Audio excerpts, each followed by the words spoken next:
আর কিছুক্ষণ পরেই যাব বিয়ে বাড়ি। তার আগে মেকআপের পালা, সাজুগুজু করতে হবে। সো আমি এখন যেখানে আছি বৌদির বাড়ি, তার কারণ হচ্ছে বৌদির বাড়ি আমাদের জাস্ট বিয়ে বাড়ির অপোজিটেই। আর বিয়ে বাড়িটা দেখাই কোথায়, নবাঙ্কুর ক্লাব লেখা আছে, এখানে ডেকোরেশন হয়তো বোঝা যাচ্ছে না। এই যে হচ্ছে বিয়ে বাড়ি। তো যাই হোক, এখানে রেডি হব, রেডি হয়ে জাস্ট উল্টো দিকে জাম্প করব, করে ওইদিকে চলে যাবো। এখানে সব মেকআপের জিনিস ছড়িয়ে ছিটিয়ে রাখা, এখানে মেকআপ এখন স্টার্ট করব। এই যে আমার শাড়ি, উমিদের ড্রেস, এখানে সব মেকআপ কিট। এবার মেকআপটা শুরু করব, তারপরে ফুল মেকআপ হয়ে যাওয়ার পর অবশ্যই আপনাদের সাথে শেয়ার করব। মেকআপটা তো আমিই করব, তবে হেয়ার স্টাইলের জন্য আর শাড়ি ড্রেপিংয়ের জন্য আমি ডেকেছিলাম সুমিকে। খুব সুইট একটা মেয়ে, আর নানি বৌদি প্রায়ই সুমির কাছ থেকে মেকআপ করে। তো নানি বৌদি আমাকে বলেছিল যে সুমির কাছে তুমি হেয়ার স্টাইলটা আর শাড়ি ড্রেপিংটা করতে পারো।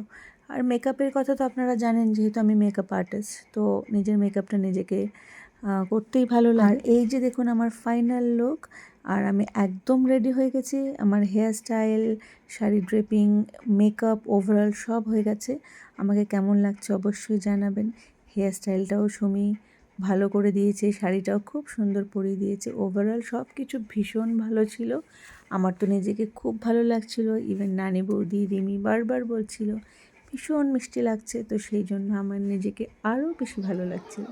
যাই হোক, এবার চলে এসেছি বিয়েতে।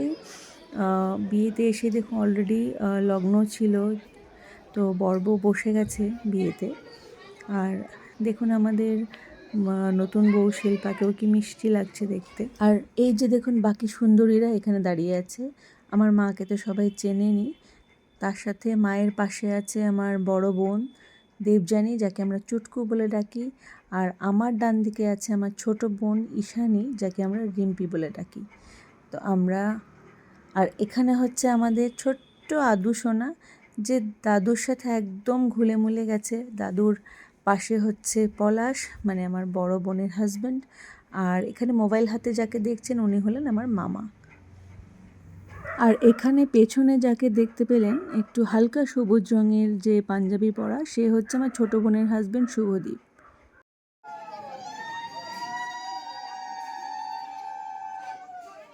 আর এই যে দেখুন কনে পক্ষ কিন্তু বরকে আর যেতে দিচ্ছে না বউকে নিয়ে ভেতরে, তার কারণ বরের জুতো লুকিয়ে রেখেছে।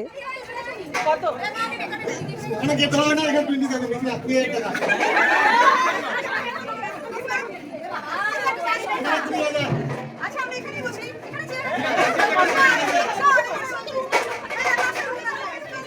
এদিকে আদুকে দেখুন, আগেও আপনাদেরকে যেমন বলেছিলাম যে আদু একটু মিউজিক বাজলেই বা নাচে নাচে করে বললেই ও নাচতে শুরু করে, তাই এখানেও সেম ও তাই করছে। যত বাজনা বাজছে ও কিন্তু নিজের মনে নেচেই যাচ্ছে। আর এই যে এদিকে দেখুন উমিদ আর উমিদের ভাই পটলা, মানে পটলা হচ্ছে আমার বড় বোনের ছেলে, ওরা দুজন কিন্তু আগেই ফটাফট খেতে বসে গেছে। বাচ্চাদের খাওয়া হয়ে যাওয়ার পর আমরাও ডিনার নিয়ে নিয়েছি, কারণ তখন অলরেডি অনেক রাত হয়ে গেছে আর আমাদের তাড়াতাড়ি ফিরতেও হবে। আর বরযাত্রী যারা সবাইকেই সময় মতো বাড়িতে ফিরতে হবে, তো সেই জন্য আমরা খাবারও নিয়ে নিলাম। খুব আনন্দ করলাম। নিজেদের বাড়ির বিয়ে হলে যতটা আনন্দ হয়, ভীষণ আনন্দ হলো। সাজগোজ, খাওয়া দাওয়া, আনন্দ সব কিছু মিলিয়ে খুব ভালো গেল। আজ বিয়েবাড়িতে ভীষণ আনন্দ করে এখন ফেরার পালা। আমরা সবাই একসাথে বাসে বাড়িতে ফিরছি। খুব আনন্দ করেছি বিয়েতে। সব রিচুয়ালসে হয়তো আমি থাকতে পারিনি, কারণ উমিদের স্কুল, টিউশনস, কিন্তু যেটুকু সময় ছিলাম খুব আনন্দ করেছি, খুব ভালো কেটেছে সময়। আর আপনারাও অবশ্যই জানাবেন আমার এই ব্লগটি আপনাদের কেমন লাগলো। আবারও আসবো নেক্সট পার্ট নিয়ে ব্লগের। তো ততক্ষণ পর্যন্ত সবাই খুব ভালো থাকবেন, সুস্থ থাকবেন। Bye bye.